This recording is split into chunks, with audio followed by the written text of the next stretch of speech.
YouTube live. आपको unmute करो बाद में।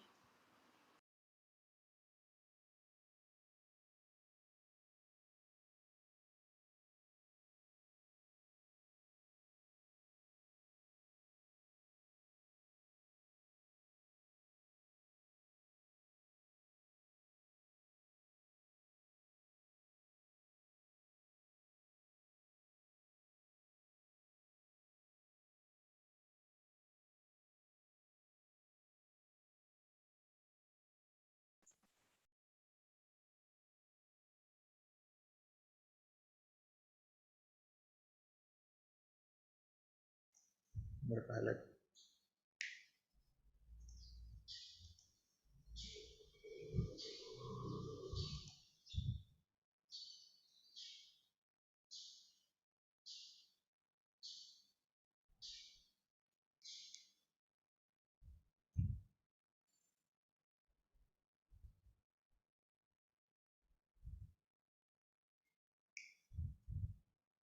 को हाईलाइट करो।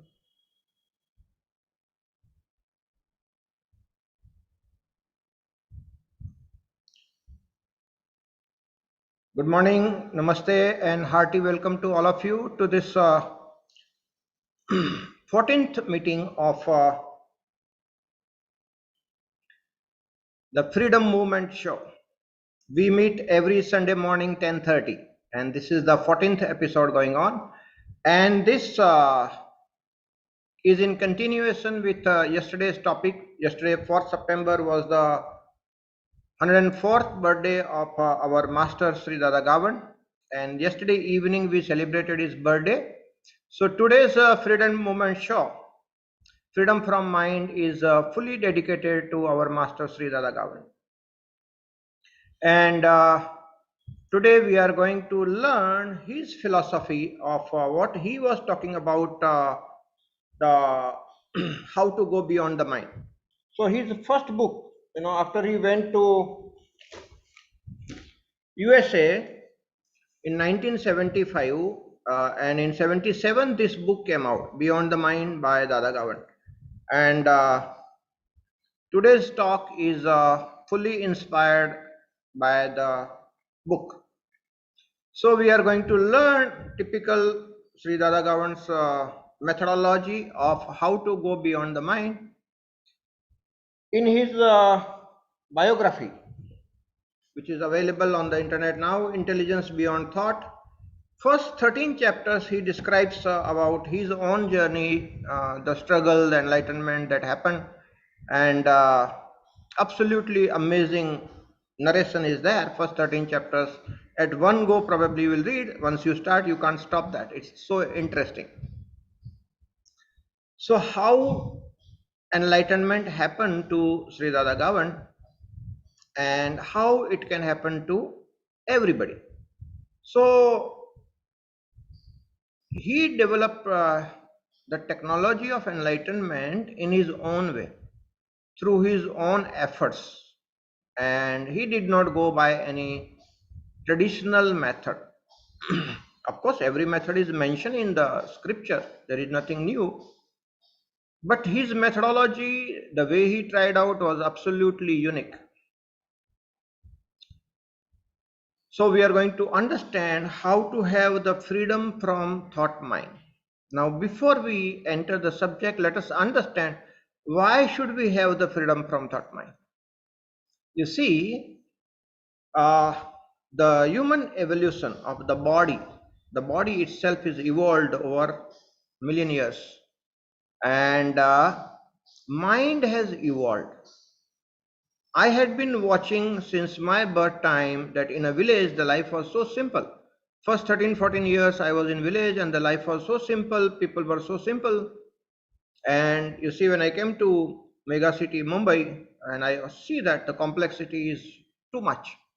And now with the internet and email and so much of fast communication, the complexity has really increased. And technology in itself is kind of a great complexity.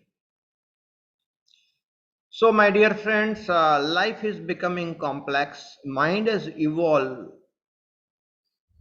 to a very great extent. It has its own plus point, it has its own minus point. All the scriptures say that mind, intellect are the instruments that we use. Now, if mind and intellect are instrument, memory also is an instrument, then we must be in total control of these instruments. And we should switch off any instrument when not required, not in use. You see, even in the Mumbai local trains, you see below the switches of the fan and tube and all, there's a switch off when not required. It's a normal thing. Any instrument, when not in use, you should switch off. Now see the trouble with the mind. Mind is so much overgrown that even when not required, it is still working, and that is the problem. Because when the mind is functioning, it is consuming your energy. So thought takes away your vital energy and it drains you, and that is why your immunity drops. Coronavirus or any other virus can attack you and you fall sick. Anybody who understands how to switch off the mind will increase his immunity of the body beyond imaginations of any doctors. So it is the thought mind that is draining your vital energy, and you feel drained out, you feel so low on energy. It is only because of your thought mind, overgrown thought mind. Our master Sri Dada Gavand always talked about how to save this energy being drained by the thought mind. And that is something to be understood. And that is the topic of the discussion. Once we understand the mind, then we can get into how to have freedom from mind. So the first thing first, we have to understand the mind. How do we understand the mind? And Sri Dada Gavand says that create the space in you, separate yourself from the thought mind and watch intensely. And the word that he uses is aloof attention. His word, typical word that he uses is aloof attention. Use the tool of aloof attention to watch your thought mind. Now this in itself is a fantastic breakthrough which will separate us from the mind, and we can easily watch the mind as a watcher, as an observer, as a witness with Sakshi Bhav. So that is the first step. The moment you can do so and you gain the strength of witnessing, then you will not be easily carried away by the thought mind. But you see, for a beginner, it's kind of a struggle in the beginning. You are a witness for a while and a strong thought comes and you are carried away by the thought, and after a few moments you will realize, oh, you have been carried away by the thought. You come back to your witness mode. Again a strong thought comes and carries you away in the currents of the thought, and this struggle goes on for quite some time for a beginner. Now this is where the second step of the technology comes into picture, and Dada Gavand says intensify your efforts. Your aloof attention, your awareness should be hawk-like, eagle-like. It should be very sharp, very precise, very intense. Okay, so his second step is increase the intensity of your attention.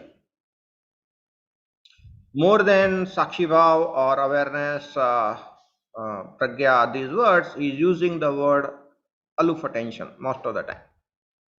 And that is the unused word. It has its own fragrance, its own beauty. So he says, intensify your aloof attention. The moment intensity grows, the mind will subside. Number of thoughts per minute will reduce in a very big way, and more or less you can settle into the thought-free zone. You see, many seekers fail on the second stage. Witnessing is quite common. Anybody who has attended Vipassana, you watch your breath, you watch your thoughts. Witnessing is quite popular among the spiritual seekers, but why? most of the spiritual seekers don't get the breakthrough into enlightened consciousness. Let's understand that from the viewpoint of Beyond the Mind by Sri Dada Gavand. Majority of the seekers fail on the second stage. What is the second stage? Increasing the intensity, and that is what is normally not understood by the spiritual seeker. If you are doing meditation, lukewarm meditation, you can go on doing for years and years and you will have no result. And the example that he gives is you see the room temperature water is there and you are doing your tapas, your meditation, you are increasing the temperature of the water from 30 degrees to 40 degrees, and then you are back to normal. And the next day again you are increasing the temperature of the water from 30 degrees to 40 degrees, and again you are back to normal. The water will not become the steam. Enlightenment is like water becoming the steam. Now for water to become steam, you have to continuously heat it, take it to 40 degrees, to 50 degrees, to 60 degrees, 70, 80, 90. Even if you take to 99, it will not work. When it reaches 100 degrees, water has no option but to become the steam, because that is the swabhava, that is the characteristics of the water, that at 100 degrees it becomes the steam. Like that, when you increase your intensity of aloof attention, at one point the thought dissolves completely, and it dissolves into the energy, and only the vibrant energy remains, and you can stay into that vibrant energy without the thought mind. And that state, the thought mind, is like a tool which remains silent, which becomes your slave, not the master. So right now, for a common man, the thought mind has become the master of you, uncontrolled, and you fall prey. It's draining your energy and you have no idea what to do about it. Sri Dada Gavand gave a wonderful technology of how to go beyond the mind, have the freedom from thought mind, and get into what we call normally as an enlightened consciousness, enlightened state. And he used to be in that state most of the time. I have seen whenever I went there, he was all the time into that state and hardly coming out for some mundane thing here and there, but otherwise most of the time he will be into that state. And even when he comes down to attend to some mundane duties, he will be still into that centeredness, and that is the beauty of it. Many spiritual seekers keep asking this question, that I have to act in the normal world, and how do I continue my meditative state? Now that is the third thing, major breakthrough that we can learn from Sri Radha Gavand is even when you are doing your normal duties in the world, you remain centered, because you are fully into that, and with more and more practice, you remain centered and you can attend to your mundane duties. See, right now I am talking to you. That does not mean that my meditation is disturbed. I am at my center, and from the center, I am using my mind as a slave, and the words are reaching out to you. You are listening to it, but that does not disturb the state. The state is there. So anything that comes from that state has a tremendous clarity. You see, most of the people, the problem is the mind is the greatest mechanism and the device that confuses you. It takes you for the ride and it creates the doubts. Yesterday there was a question about doubting mind. And common man will never be able to sort out these issues, because the only thing that can save you from mind taking you for the rides on the doubts, etc., is awareness development. So the first step to that is creating this aloof attention. Second step is intensifying, and when mind dissolves, what remains is awareness, vibrant awareness, and one can stay into that and operate from that. That is the way to freedom from thought mind. Now, in just few minutes time, I have explained the entire thing, but it can take a few months to do that. When I understood this methodology, which took me almost a year to understand what he was talking. And quite a few personal meetings I had with Sri Dada Gavand. Once I understood that this is exactly the methodology, then I said, now I commit 100% and I will give full try. It took me 3 months for the first breakthrough, 3 months only, and that's a very small time. So if you understand that concept of aloof attention mentally, it is a concept. Initially, it will be a concept. When you practice it, no more remains a concept. It becomes a reality for you. And that is the first breakthrough. Otherwise, you are listening with the mind and the whole thing will be understood as a concept, because mind itself is a conceptual activity and everything is understood as a concept. That is the method. That's the method that mind uses. It formulates everything into the concept. And that's what the management science is all about. And it's appreciated in a great way by the corporate world. Of course, it has its utility and there's nothing wrong with that, but that will not give you the breakthrough. So you have to watch very intensely this conceptual activity of the mind. The breakthrough comes when you separate yourself from the mind and watch it with the aloof attention. That is the first step. And that's where you understand the difference between the conceptual understanding, which is the mental activity, and experiential understanding, which is part of the meditation. That understanding has to develop to begin with. It took me quite some time to understand the method. Once I understood the method, aloof attention was quite easy for me, but what took me 3 months time was raising the water level temperature from room temperature to 100 degrees. So in 3 months time, it came to 100 degrees and the explosion happened. And that vibrant silence, okay, after the experience happened, after long time, it came down on the paper, which is right now there on the website, explosion of silence that happened on 13 July 1993. How it happened? Just serious experimentation in meditation. Go on increasing the intensity of your aloof attention. At one point that explosion happens. So you have to go on increasing the intensity more and more, more and more, more and more. And at one moment the explosion happens. Now that is the way. Okay, it's a very simple way. Let me tell you, Dadaji never promoted any technique, any breath work, any kriya, any mantra. Nothing of that sort he has mentioned, all his literature. Now that doesn't mean that he didn't know, because he has gone through all those things and he knew a lot.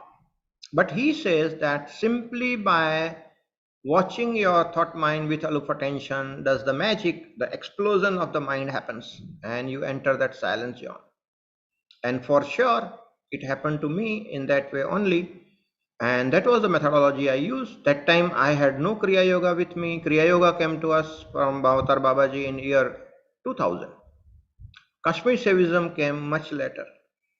So my own methodology was purely based on Sri Dada Gavand's methodology. Very simple, very easy. And he has mentioned many times, it's there part of the book now. Anybody who tries this will have guaranteed result. That is his promise. And for sure, I agree to that. Anybody who tries this will have the guaranteed result. Now, I have myself talked about this thing. Right now, people from 45 different countries are attending our classes, meditation classes, Kashmir Shaivism, ADP, and quite a few other things are going on. More than 300,000, 3 lakh people have been reached out with this methodology. I have systematic data. Why students are not getting the breakthrough or why they are getting the breakthrough. We have hundreds of people who have got the breakthrough. And very soon we are starting the next show, which is titled as Blooming Flowers. You know, the title, the word blooming flower were used by Sri Dada Gavand himself, and when I wrote my book, My last chapter of the book was Let Thousand Flowers Bloom. And when I showed him the manuscript of my book, he was extremely happy at that and he blessed me. He never believed in prophecies and on, but I knew that his reach was very high, his intuitive mind was very, very strong, and he told me that you will be personally going to more than 40 countries to promote this thought. And literally, whatever he told has come true. And in his last 1.5 years, I very much wanted to be with him, but he said that no, your job is to travel the world and promote this thought. And I want to see that you settle into the work that I had been doing and you do that work. And that's the reason I intensified my international travels and missed the point which I very much wanted to do was to be with him in his last days, last 1.5 years when he was on the Sajangad after he left Thane. So I met him only twice in those 1.5 years before he left his body because I was very intensely traveling at that time. Guruma was on and off joining me, uh, and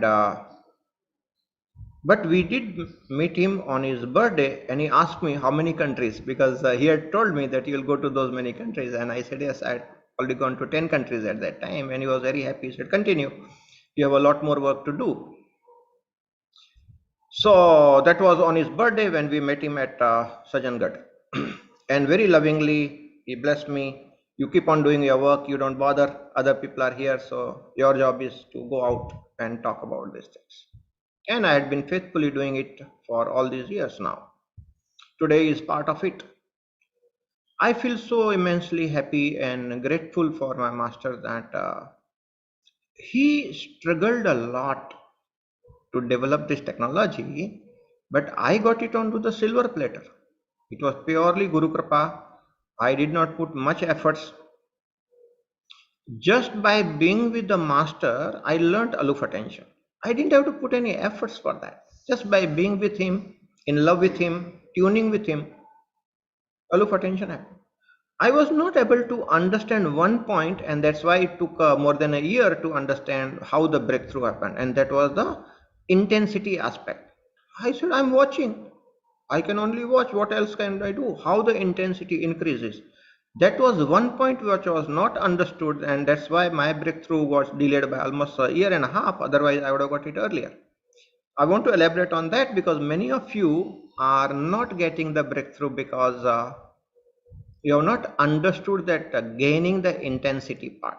And let me tell you, many people in on-prem Sangha had the explosion, breakthrough, enlightenment experience, many, hundreds of them. Okay, all of them you'll be seeing on the interview, blooming flowers one by one. I'll be talking to them. It will be about 20 to 30 minute interview kind of a show where people will share their journey to enlightenment. Okay, it's going to be a long series and lots of people are there. So very soon we'll be launching that show called Blooming Flowers. How the flowering of human consciousness happened. That is the topic for the show. And it will be kind of an interview format where people share their story. And those stories will inspire 1,000 others. And anybody who is serious about spiritual sadhana will get the breakthrough. What is the point? The point is you have to understand how to intensify your aloof attention. That is what took me 1.5 years to understand. And the moment I understood, in just 3 months' time, the breakthrough happened. Now, please focus, concentrate, understand, because this is the point, takes time. You see, separating yourself from the thought mind is quite easy. And beginner will think everything is conceptual. I want to watch my thought mind. It's a thought. It's not watchfulness. So beginner will struggle like that. But Sri Dada Gavand had a very perfected methodology which I understood when we went together to Rishi Valley, Jiddu Krishnamurti school, Rishi Valley down south.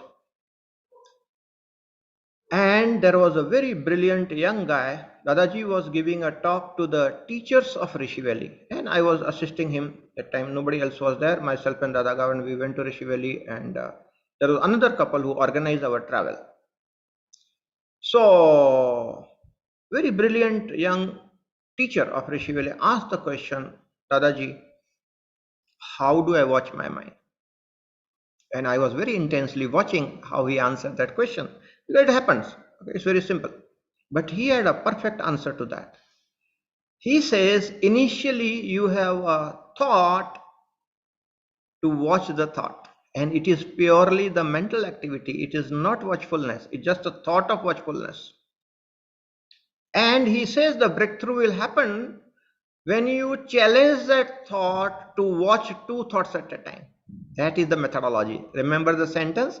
Challenge that thought to watch two thoughts at a time.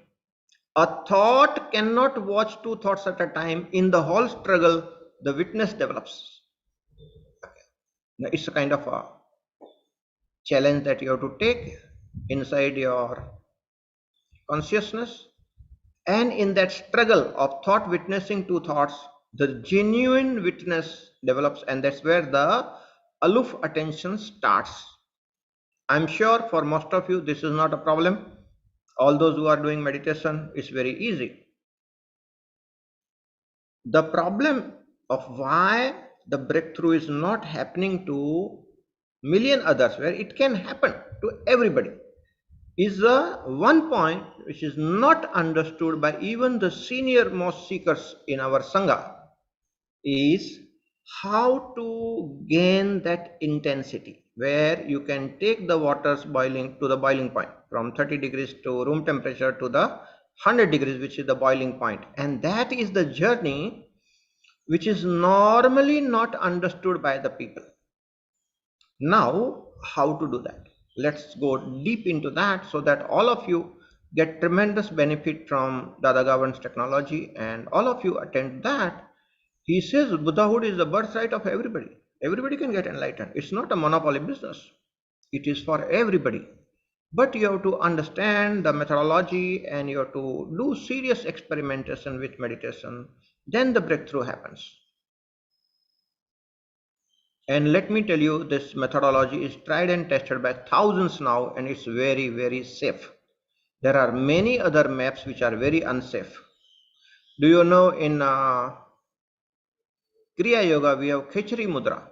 You have to take your tongue up and put it inside the cave and pull that uvula out when you do the Khichri Mudra. But it's so difficult. I myself not able to do. I have seen only 3 people on the planet Earth right now who are able to do Khichri Mudra perfectly well. It takes so much of time and it's so unsafe. Okay, if you don't know how to take out your tongue, it may get stuck there, and if you get into samadhi, you can even die. It's dangerous map. Some people even cut the fulcrum of the tongue so that the tongue becomes longer. Some people, they pull out the tongue. All these things are there. Different people trying out different things. I am telling you because we are also practicing Kriya Yoga, but there are dangerous parts of Kriya Yoga. Many other people are promoting. I am not promoting that. Without that also breakthrough is possible. So this methodology that we are talking is absolutely safe. It keeps you independent. One of the biggest advantage of Sri Dada Gavand's methodology is he never depended on any tool or technique. Not that he didn't know, he knew so many techniques, but he never talked about it, he never promoted. Why? Because if you depend on any particular thing, you think it is because of that, and you may get stuck with that. If you are into the freedom all the time, even as you are progressing on the path, and if that freedom is maintained with no dependency on any tools or technique, then you will go far, far, far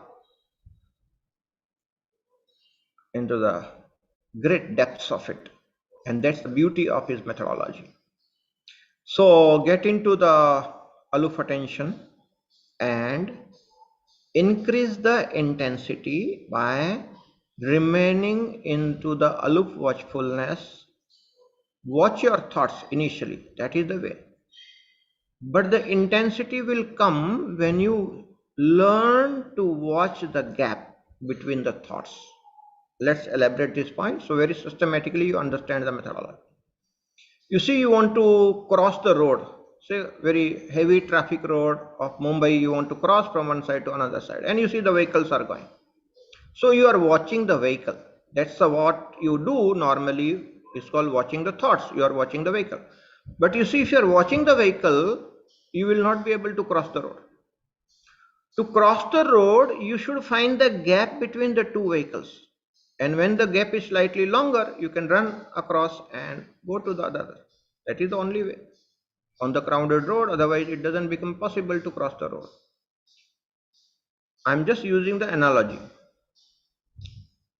So if you watch the thoughts, you will keep watching the thoughts lifetime and no breakthrough is possible in watching the thoughts.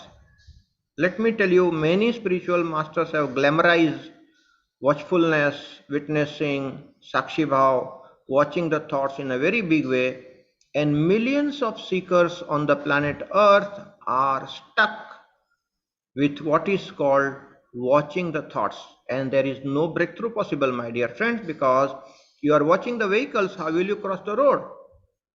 To cross the road, you have to change the gestalt. Don't watch the thoughts, watch the gap between the thought. That is the change of gestalt. So instead of focusing on watching the gap, you shift the focus on watching the gap. What happens? The moment you shift the focus and watch the gap will widen and you can easily settle into no thought zone. So thoughtful zone to no thought zone, which is a fantastic intensity, is possible by shifting your aloof attention from thoughts to the gaps. What happened? The gap widens, number of thoughts will be very, very low, and you will settle into what is known as the no thought zone. Now what next? Again go on increasing your intensity, hawk like, don't fall prey to any thought, and increase the intensity. Then the third level, from no thought zone you go to non thought zone. All these words are his, not mine. He is describing it that way in his book. From no thought zone to non thought zone. What is the difference? In no thought zone, if you slightly reduce, the thought will come, and again the watching the thought will start and you fall down. Intensity, if it is there, you will take it from no thought zone to the non thought zone. What is non thought zone? The zone where thought cannot come, that is non thought zone. In that non thought zone, you have to continuously increase the intensity and stay there, and that's all that you can do. Rest of the thing is a happening. So suddenly at one moment the explosion happens and you go beyond the mind. The triode dissolves in the explosion. Let us understand what is the dynamics of enlightenment. Okay, as a spiritual seeker, all of you are very, very sincere. You are trying out for years together. The steps are very simple. If you understand and you modify your sadhana accordingly, breakthrough is very much possible, my dear friend. We all can make this lifetime the last lifetime. No more coming, no more going. Understand the technology properly and do your experiments accordingly. Everybody can get the breakthrough. So from no thought zone to non-thought zone, when you increase the intensity, the explosion happens. In the explosion, what happens? The trio disappears. That's what is enlightenment. You see in Vipassana, you keep on watching your breath, you keep on watching your thought. The trio is there. What is the trio? Drashta. The one who is watching is there. Drashya, that what you are watching. In this case, you are watching the thoughts or you are watching the gaps. That's called drashya. You are watching that. So it is there. And the process of witnessing, which is called darshan. So drashta, drashya, darshan. These three things are there. This is called the trio. As long as the trio is there, enlightenment does not happen. Dissolution of trio into that oneness of expanded, boundless consciousness is the state of enlightenment, and that is what is the breakthrough. That is what is the explosion where the trio dissolves. So how does the trio dissolve? What is the mechanism of that? Let's understand. What are the dynamics of dissolution of trio? Let's get into that. So when your awareness becomes hawk-like and you get into that very high intensity zone, and you are intensely into watchfulness, thought cannot enter. In that process, the first thing is the drashya disappears, which I am sure many of you are able to do that. If you hold on to that for a longer duration, then the process of darshan, which is witnessing, process of watching, witnessing, the process will disappear. But still, the drashta remains, which is you. How does that dissolve? That has to go. As long as you are witnessing, you are not enlightened. Let me tell you, witnessing is the limbo state, Trisanku Avastha. In Sanskrit and Hindi, they say Trisanku Avastha, and you can get stuck with the witnessing lifetime and enlightenment may not happen. Thousands of practitioners of Vipassana are stuck with witnessing. Enlightenment will not happen. And that is not the mistake of Buddha, it is the mistake of the practitioners or the teachers who themselves don't know and who are teaching witnessing. You can easily get stuck in the level of witnessing. When you break through beyond witness, then only the dissolution of the witness will happen and the breakthrough happens in a real sense. Let's understand how the witness dissolves. The last leg, it's a tripod. It's a tipoy with the three legs. What are the three legs? Drashta, drashya, darshan. The person, the witness is the drashta. Drashya, in this case, either thoughts or the gaps. And the process of witnessing is called darshan. So drashya will disappear easily. If the drashya disappears, the process has to die for sure. But the drashta will remain. And your whole practice is strengthening the drashta. But as long as that is there, the dissolution of trio has not happened, the explosion does not happen, the breakthrough does not happen, and many people misunderstand the scriptures that the drashta is you, and they feel that that is the enlightenment. No, my dear friend, that is not. The drashta has to disappear. Then only the total dissolution of the trio happens.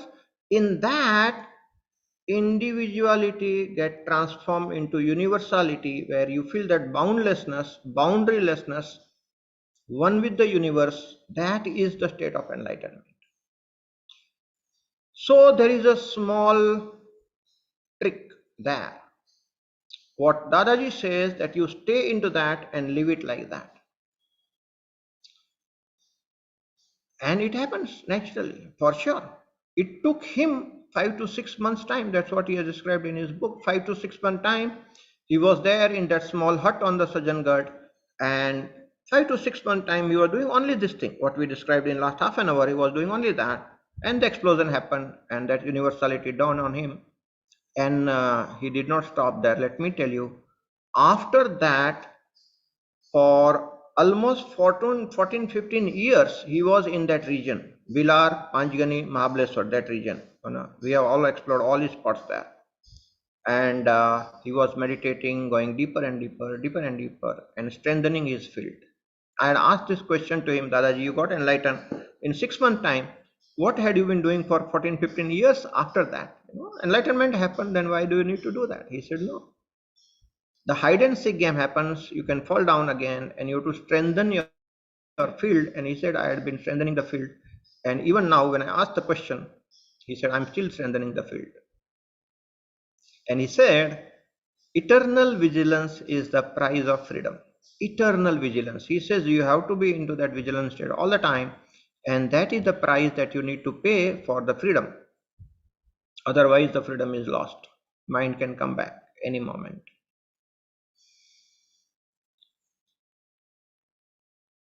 So, my dear friends, how does the witness dissolve? That is the point. And then I'll attend to your questions. So these are very important things we normally don't discuss because that kind of intensity, those kind of people, is very difficult to get. I really feel happy that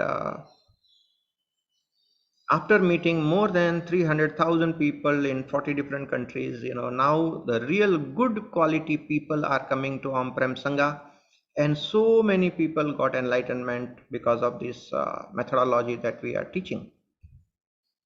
You will see all those people blooming flowers very soon on that YouTube channel. So, my dear friends, when you are witnessing, ask yourself a question: who is witnessing? In that who, if your search is very intense, the witness disappears. And that is the magical trick of dissolution of the witness.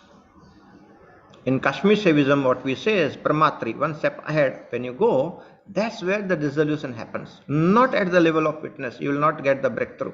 You will only remain the witness, and then you know you are the witness, and that is like Trisanku Avastha, limbo state, you will get stuck there. So ask yourself, who is witnessing? Understand who is witnessing, which means you are going one level higher than the witness. That is called Pramatri in Kashmir Shaivism. At that level, the witness disappears and boom, you jump into the ocean of silence. The breakthrough happens. The witness disappears, the last leg of the tipa disappears. And that's where the breakthrough happens. But you see, all the beginners, you read any scripture, you read any master's books, and they say witnessing, witnessing, witnessing, Sakshi Bhav. It is so very heavily promoted and glamorized, and majority of the spiritual seekers today, all over the world, I have seen many lamas, Buddhists, a lot of people I keep meeting from different communities, society. They are all stuck at the level of witnessing, and nobody knows how to break through and dissolve the witness into the ocean of silence, which is vibrant in nature. That vibrant silence is your nature, not witnessing, my dear friend. And that is the biggest mistake that all over the world spiritual seekers are doing. Vibrant silence is your nature, not witnessing.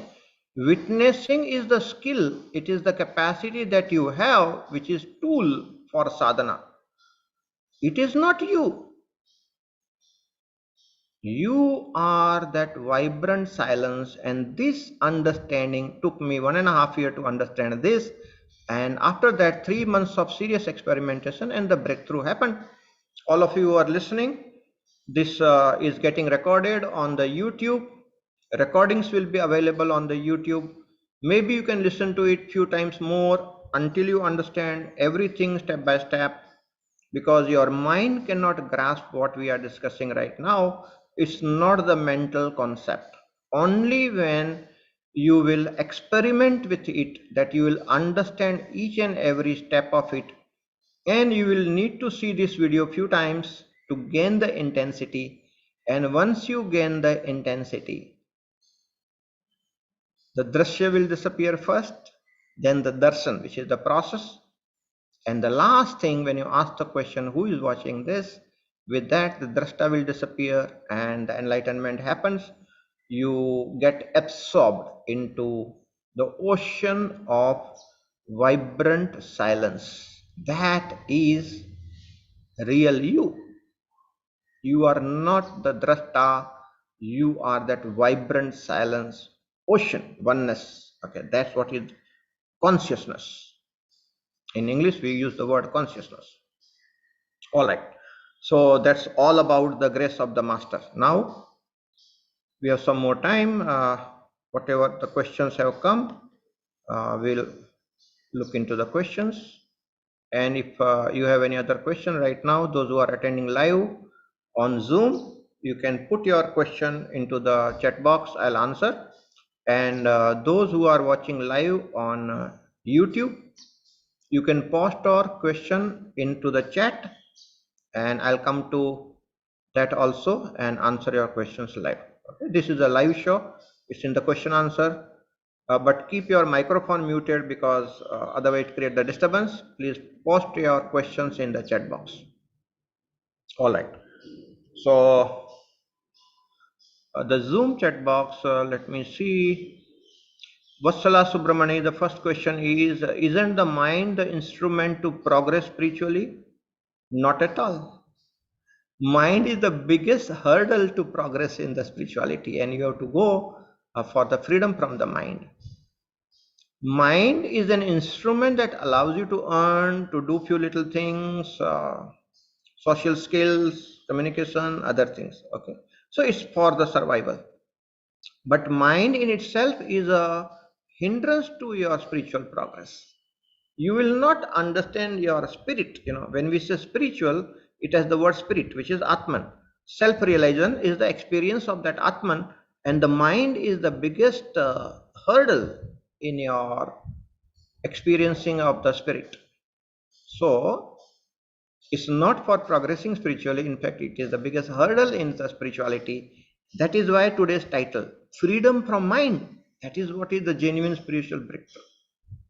But mind has its own usefulness. There's no doubt about that. So that's for the survival.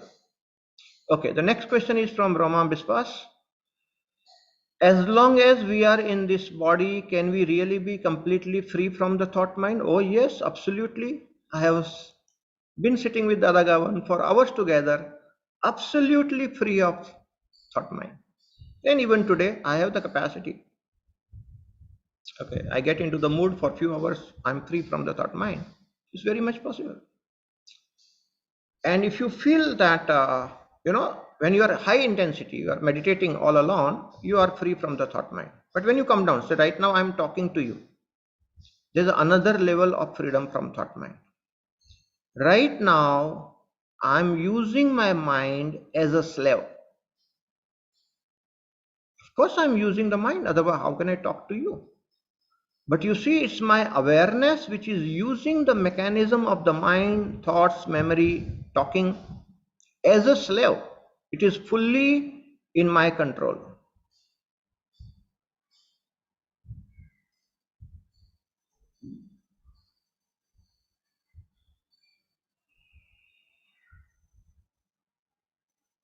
So if I don't want to talk, I can switch off. This is the second level. As long as the memory, mind, thought process is within your control and is not overpowering you, well, that's also the freedom from that mind. Make your mind your slave. The trouble is, in most of the cases, common man, the mind has become your master and you are not in control of your mind. That is the problem. That's why all the methodology you need to use and become free of thought mind. And it's absolutely possible to be free from thought mind. Many masters I had been with. Ranjit Maharaj was another great master. Lifetime he was free from thought mind, contemplating thoughtlessness into that vibrancy all the time. Nisargat Maharaj was one such person. Siddharameswar Maharaj was another such, and thousands of other people I know. Our Yogiraj Amarjyoti hardly uses the mind. He is all ocean of love. Okay. Question from Trupti Patel. Can thought and awareness exist together? Yes, most of the time it does. I'm aware and aware of thought also. So awareness is also existing, thought also existing. It can exist, but awareness has to be higher. Then the thought will not carry you away. So you have to strengthen your awareness. Okay, and that is the only way you can have freedom from thought mind. Let me tell you, without mincing the words, without shying away from anything, very honestly, from the bottom of my heart, for all the love for all of you, I want to tell you the truth, which is my own truth, that in the field of spirituality, very sincere seekers are doing a lot of time pass. For example, mantra chanting can be a great time pass. Stotram chanting can be a great time pass. Yogasan pranayam can be a great time pass. But let me tell you, everything has its own utility.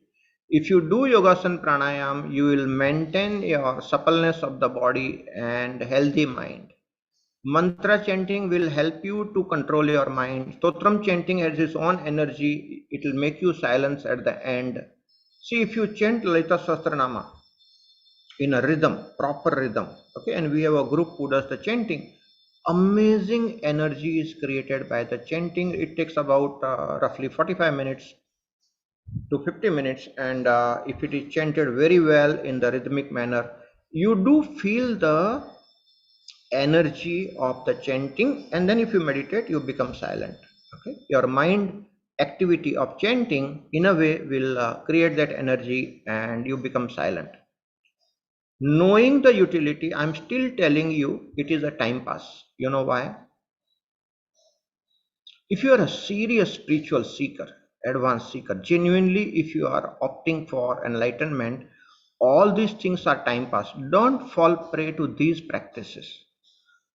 Dada Gavand explained me that only one thing is necessary, and that is increase your intensity and take the water temperature to 100 degrees. That is where you will have the breakthrough. Otherwise, you will keep on doing time pass with 1,000 different things. Nothing brings about the breakthrough. So, my dear friends, awareness development is the only thing that will give you the breakthrough. No yogasan, pranayam, yam niyam, asan pranayam pratyahar will give you that thing. Those are the initial stages. You have to focus on meditation and samadhi. If you are following Ashtanga Yoga, it's a wonderful path. I'm not criticizing anything. But if you are a spiritual seeker, if you are honest about breakthrough without criticism of anything, you should understand that don't do time pass. You don't have much time. Focus on raising the temperature of the water to 100 degrees. What does it mean? Increase your awareness, get into no thought zone, get into the non thought zone, ask yourself who is witnessing, and get into the ocean of silence, ocean of love, ocean of pragya, ocean of awareness. Whatever you say, that is the experience of oneness. Okay, if you are a bhakti margi, you will experience it as an ocean of love. If you are a Dhyan Margi, you will understand as the ocean of Pragya, awareness. But it is the same ocean. The test is the same. You may express it differently. So, Trupti Patel, thought and awareness can exist, but if awareness is high, the thought will dissolve. And that is the whole purpose of increasing the awareness. So that thought dissolves. Okay. The next question Mr. Brahm Prakash Gaur is asking, is freedom from thought mind is a journey from being a slave to the becoming a master, whereby energy locked in needless thinking is released and one starts living a life of creative inspiration from moment to moment. Yes, for sure, 100% correct. Mind no more remains the master, the mind becomes slave, and you gain the capacity to switch off the mind. When not required any instrument for that matter, you should be able to switch off. So switch off the mind, remain into that silence and enjoy being with your Atman. That is the point. That's what the spiritual journey is all about. But you see, those who are doing it time pass in the name of chanting mantras and all, they will never understand this fact and they remain stuck. Those are preparatory exercises. Those are the beginners. Okay. When you are an advanced seeker, you should have the courage to drop out from that time pass nonsense that you are doing in the name of spirituality. Anybody who is a serious seeker, listen carefully. Don't waste your time only preparing for what?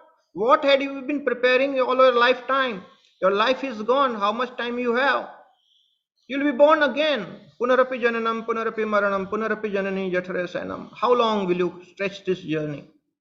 My dear friend, the masters have given us on the silver platter the technology. Understand that, use it right now, and make your this lifetime the last lifetime. So Brahm Prakashi, absolutely perfect understanding. That's the way it is. Alok Gupta is asking, while witnessing, some of the time we caught by drowsiness or sleep. This is absolutely true, because When you start witnessing, the mind will dissolve. But before the mind dissolve, mind plays two tricks. One is you fall asleep, another is you become fearful. So fear and sleep are the two tricks, major tricks of the mind. So you will feel drowsiness and you sleep, and in meditation you are sleeping, and you miss the point. See, I was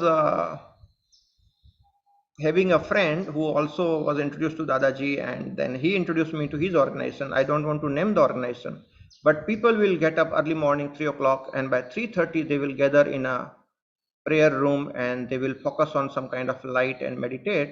And because I went to the headquarters with that person who was a trustee of that organization, so I also one day I got up early and we went there. More than 90% people were actually drowsy and sleeping in the name of meditation. So when you get up too early at 3 o'clock, and if you are not used to it, you will be actually sleeping in the name of meditation, and that is the trick that the mind plays. Okay. So it doesn't work. Increasing the intensity and being alert and aware is the way of meditation, not this drowsiness and falling asleep. It is the trick of the mind. You are falling prey to your mental tricks. Your mind takes you for the ride.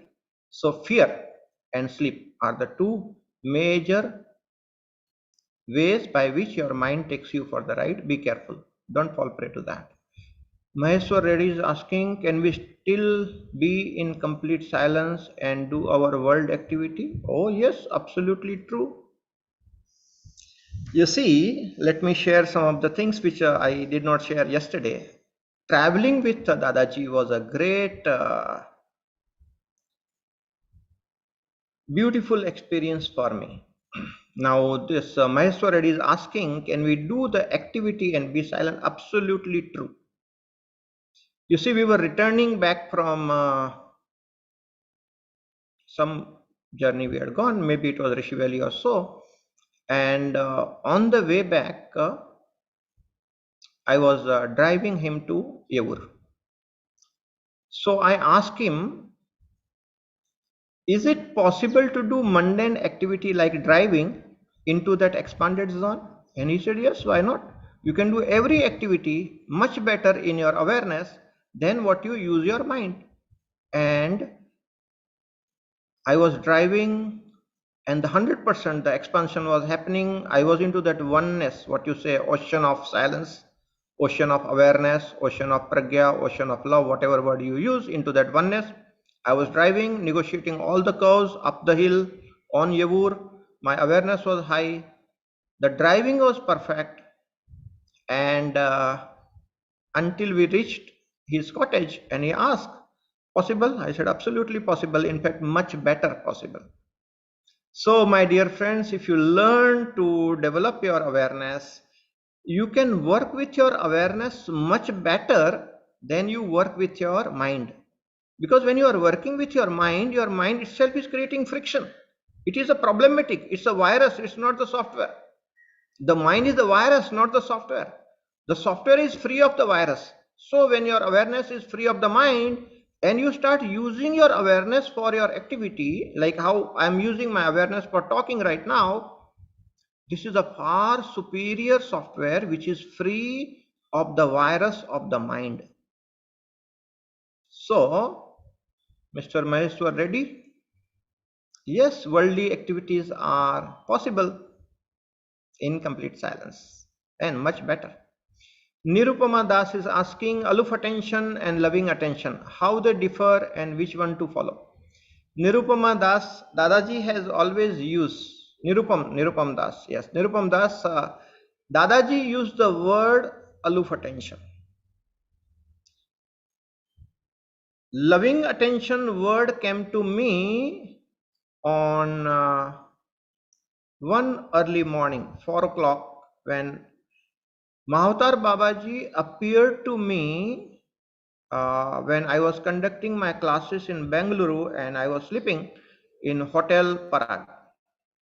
It was 11th December, early morning, 2016, when Mahavatar Babaji appeared, and almost more than hours meeting, and it was a two-way talking with Babaji. You see, many of you have heard about my meeting with Babaji in July 2000, where Babaji gave me Nirmal Kriya, what we are now practicing, 49 kneeling breath Nirmal Kriya. So like that, on 11th December 2016, I had another meeting with Babaji. I had many meetings, but these are the landmark meetings where I got the knowledge of Prem Marg. And Babaji gave me one more Kriya, which is known as now Prem Kriya, which I am teaching. And he told me to practice for 1000 days without telling anybody. So I was given two things. One is Prem Kriya, and another is the practice of loving attention. And Babaji ordered me to practice it for 1000 days without talking about it. And that was kind of a sadhana and preparation for me. So I could not practice it for 1000 days because sometimes I was not well, sometimes I was traveling, or too much of work was there, and I completed my sadhana in 1100 days. So 10% extra. Instead of 1000 days, I took 1100 days. And for those 1100 days, I was practicing loving attention. And I understood that aloof attention is for non-grasthis. Loving attention is good for the grasthis. Loving attention gives Jivan Madhurya, the sweetness of the life, and your relationships will improve. Living life with a lot of love is possible, and it's good for the householders. While aloof attention will not allow you to connect with the people, emotional dryness can come down. You are aloof from the people, and then relating to the people can become a problematic. But if you are a sannyasi, aloof attention is absolutely perfect for you. If you are a householder, if you want jivan madhurya, the sweetness of life, then loving attention is good for you. You see, from 1991 to 2016, I was practicing aloof attention. You know what happened to me? I am not able to connect with people emotionally, not even with my near and dear ones. I feel, that practice of alupa attention has been so very intense with me by being with Dadaji that I cannot connect to my friends, my family members emotionally. It's not my way. And even otherwise, that was earlier also, it was not my way. I feel that just functional level the things are there, connecting is not happening. But you see, when Mahavatar Babaji gave me this art of loving attention practice and told me to practice for 1000 days without talking about it, because it gained the power. When you practice something without talking, without disclosing, it becomes a super force, very, very high powerful thing. And before I talked about it and popularized this word, loving attention, which is now the major part of our teaching, loving attention transforms the quality, and it is very good for householders who still want to continue with the family members and all. So loving attention helps you to connect heart to heart with the members, and you can still remain into that ocean of love, which is a positive thing which brings about Jivan Madhurya. And aloof attention can make you a little dry and go away from the world, you see. Buddha, after enlightenment, had a chance to come back, and his father told to become the king and run the kingdom. Buddha would have done that. But being Vipassana, he was also practicing aloof attention. He created the Sangha. He did not come back to the life journey. And you see what happened is Bihar, the whole thing was lost. Now, the previous question, if you see, can you do your mundane activity with awareness? Oh, sure. That is one step ahead of Buddha. You can do your mundane activity. Buddha would have run the kingdom like Ram did. That's far more superior. And it wouldn't have been resulting to BR what it is now. So that's a mistake, my dear friends. Along with the aloof attention, it's good to practice, but when you come back after enlightenment, it's good to practice loving attention.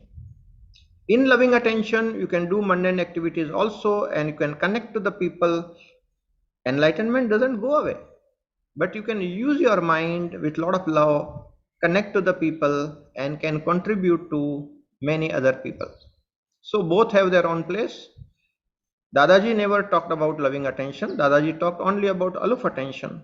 Loving attention word came to me from Avatar Babaji, and now it is the major practice that we do in Prem Marg. All right. Nirupam Das is asking how to watch the flow of thoughts as it stops as soon as I become aware of it. If it stops, that's great. Watch the gap. Who told you that you have to keep watching the vehicles? No, there are gaps. Sometimes traffic is not there, but the road is still there. The gap is there. Watch that gap and you will progress further. When you learn to watch the gap with intensity, you are preparing yourself for that quantum jump. Vatsala asking, how can we intensify meditation? Watch the video again. I have given a very elaborate answer on that. Please let the registered questions appear here. Okay.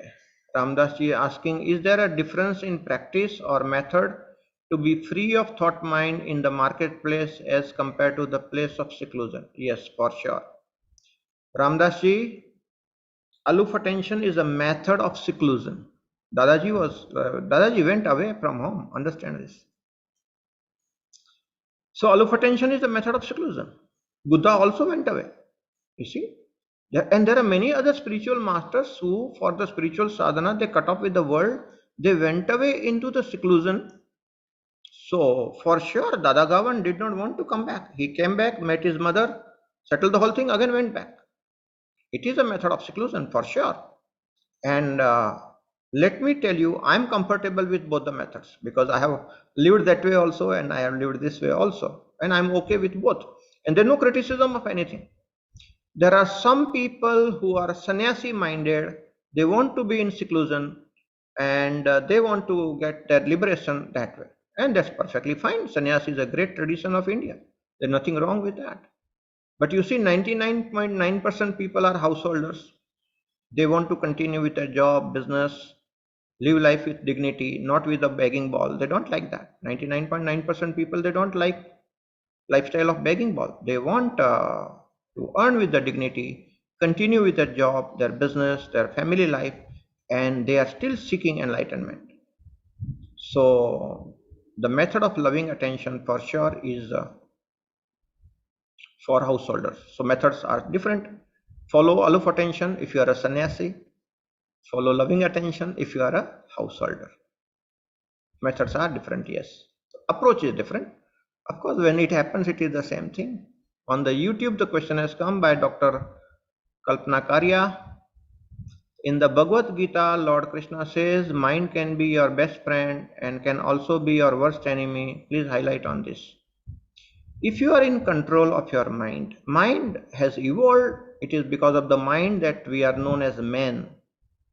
Mana, Manu, Manushya.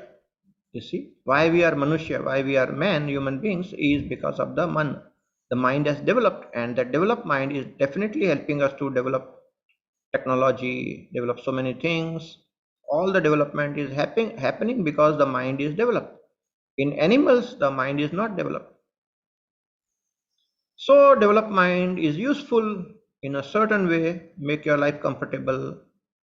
So much of development of technology has happened, and that's all because of the mental development. Mind has developed. But overgrown mind, which doesn't become silent, and the mind that has become your master, that is the objectionable thing. That is enemy. Your thought is your enemy. That is a very powerful statement from UG Krishnamurti. He was a good friend of Dada Gavand. UG Krishnamurti says your thought is your enemy.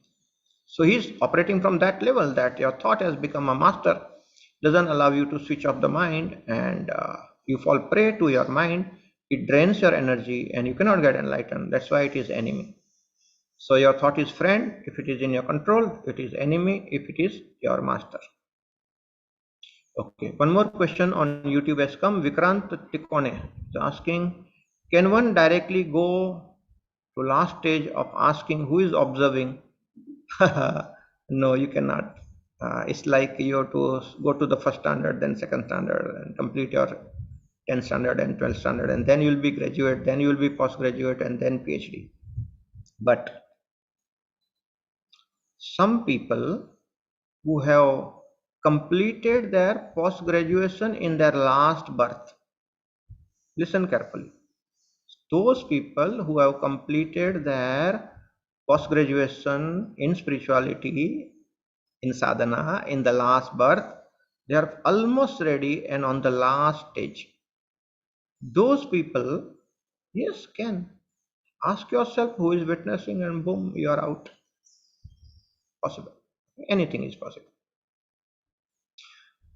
Bhuvaneswaran from Malaysia is asking, in the moment of intense awareness, is it the absence of thought that creates a vacuum which is filled by the purity of consciousness?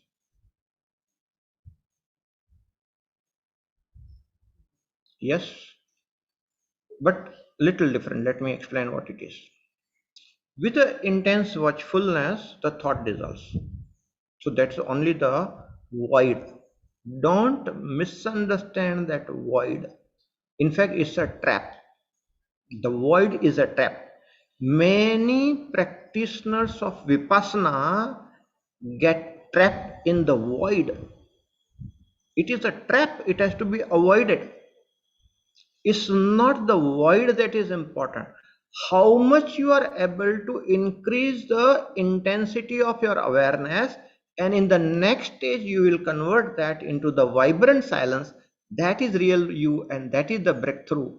So Bhuvaneswaran, little misunderstanding is there in that. You don't have to fall prey to the void. You have to increase the intensity of awareness and keep on increasing until you come to the vibrant silence. And that vibrant silence is you, and don't settle for anything else. Let me tell you, many meditators get trapped into that void, shunyata. You see, Buddha used the word shunyata. Now, many people think that that is the void, that's the sunyata, and that's you. No, my dear friend, that is a trap on the way. Don't fall prey to that trap of sunyata. Shiva Balan is asking, is good to have a positive thoughts or we should be thoughtless? See, negative thoughts will have associated negative energies, emotions, and it will drain you very fast. Positive thoughts, if it has got positive emotions attached with it, it can be greatly motivating you, and there is nothing wrong. So there's a huge movement of positive thinking since 1960, and all those people who wrote books about positive thinking, positive attitudes, they run the seminars of positive thinking, positive attitudes, they all became millionaire. Since 1960, there is a wave of positive thinking, positive attitudes, and all those people have become rich. But if you understand Dada Gavand's philosophy, a thought is a thought is a thought. A thought is bound to drain your energy. So a thought is bound to drain your energy. You cannot get enlightened. You see, whether you are thinking of Mallika Sherawat or you are thinking of Saraswati Devi, some of you may think Mallika Sherawat as a negative thought and Saraswati Devi's thought as a positive thought. But both the thoughts are, in a way, draining your vital energy and not allowing you to get enlightened, because thought is a thought. Enlightenment is beyond the thought. So, in that sense, thoughtlessness, full of vibrant silence, is the best. Not just thoughtlessness, because then you will get into the void, which has to be avoided. Vibrant silence, which is thoughtless, is the best. Shiva Balan. Hope you understand. Ajay Singh has written mind and dreams, question mark. Ajay, please elaborate. I don't understand your question. Deepak Soratia on YouTube is asking, when we start loving attention from beginning, can it become obstacle for quantum jump into universality? No, it is a very much a positive thing. In fact, it can be of a great help to quantum jump. Loving attention practice can be a great help in quantum jump, not obstruction. Other way around. Babaji gave this practice of loving attention and told me to practice without talking about it. hidden, because it has to gain the power. And what I found that if you are practicing loving attention, you will jump into the ocean of love, and silence for sure is there, vibrancy is there, it's much easier. So practicing of loving attention right from the beginning can be of a great help in enlightenment. Okay.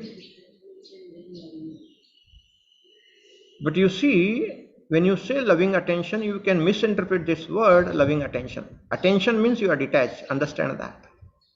Detached involvement in loving attention, that is the right way to understand. Otherwise, if you forget the detachment thing, then you will not progress at all. So the moment you say attention, for sure you are detached, but you are still loving. That's a very positive quality. Aloof attention can make you dry, loving attention will make you very juicy. Jivan Madhurya, the sweetness of life is experienced, and that's a different quality altogether, my dear friends. Alok Gupta is asking, Guruji, vibrant silence is Nada Sravan. I have made a video on Nada Sravan, and my elder brother Kanaya Solegaonkar was there with me, and quite a few other people from Thane. We had all gone to meet the people at BR School of Yoga, and there was this American Nada Yogi. He was just playing Saregamapa on harmonium, and I actually could listen to the chakraswar, which means the sound of every chakra. Amazing experiment was that, and yes, it can happen in the silence if you are a Nada Yogi, if you understand. Nada Sravan has many meaning. What I talked about is chakraswara, is the nada of every chakra. But a nada sravan in another sense means the sound of silence. Okay, in English, if I translate nada sravan, is sound of silence, and for sure there is that sound of silence. Boom. Dadaji has used the word effervescent silence. If you open the soda bottle, if you just move and tuck, you open, like that. It's called effervescent soda.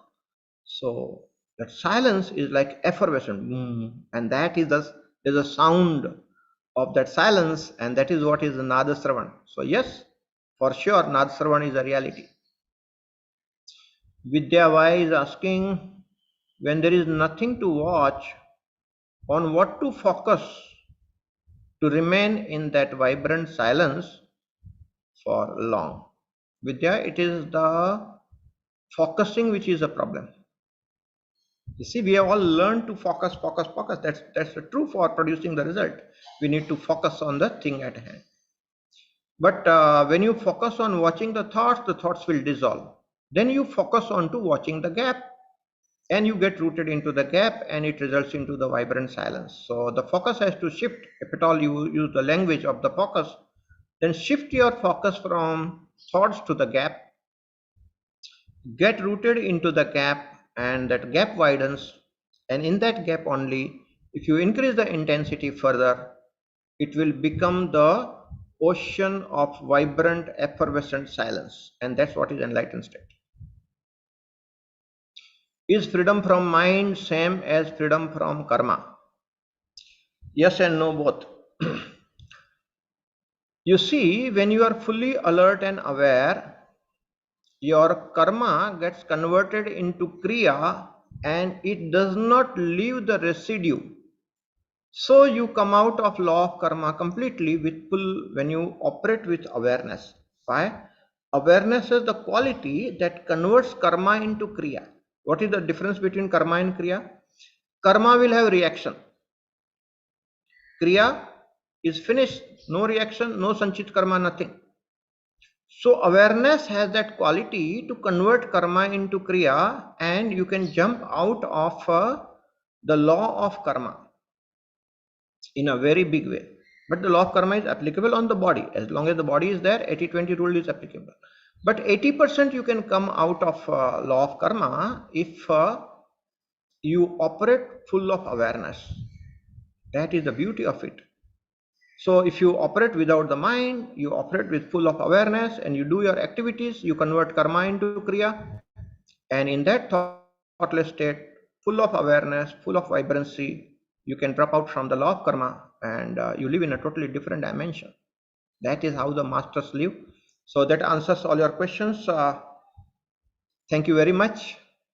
I express my gratitude to our master Sri Dada Gavand for giving all this understanding, knowledge, wisdom, technology, whatever word you want to use, on a silver platter.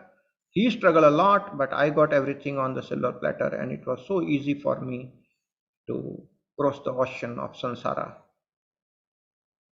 and make this lifetime the last lifetime. As long the body is there, body is talking, we keep sharing with the people. The day the connections with the body is lost, that's called param mukti. No more coming, no more going. And that's what is the beauty. This is called living liberation. First comes living enlightenment, then comes living liberation. There's a lot of knowledge of beyond enlightenment. Enlightenment is a kind of a landmark. It's not the end of the journey. In fact, it is the beginning of the journey. So beyond enlightenment to liberation. In Kashmir Shaivism, we say Atma Vyapti to Shiv Vyapti. There's a long journey. So from enlightenment to liberation, there is a long journey. And some other time we'll talk about it. But it will result into what is known as living liberation. Jivan Mukti. Living in freedom. When your thought mind is dissolved, the energy is free flowing, not bound, so that unboundedness is there, and that is called Jivan Mukti, living in freedom. That is the ultimate message of Dada Gavand. And one secret science that he gave me is keep your pointer towards north. What does it mean? Always remain focused onto this vigilance, and that eternal vigilance is the price of freedom. Keep your pointer towards the north. That was the sentence he was using with me repeatedly. I thought maybe he was using with everybody. No. But 1,000 times he would have told me this. Keep your pointer towards the north. What he meant was I was drifting a bit here and there, and he will bring me back. Keep your pointing toward the north. Keep witnessing. Keep aloof attention high. Go on increasing the intensity. And you pay that price of vigilance, and that is the way you get the freedom. And that's how the Jivan Mukti is possible. Hope all of you understand this. If you don't understand this, doesn't matter. See the video again, second time, third time, fourth time, until you become very clear, and then do a serious experimentation. And my dear friends, I got this on the silver platter from my master. So I'm a running. I'm indebted to my master. Now the only way to do this Runmukti, you know, is help others. So if I can help you to walk the path, that is the way I'll be coming out from this Rina, the indebtedness. So if any of you have any problem on the path of enlightenment, if you have any question, I'm available. Okay? You can send me a message on WhatsApp. You can fix up the private call, Zoom call like this. I can talk to you one-to-one and help. That is my service to humanity in the name of my master, and that's the way to my mukti.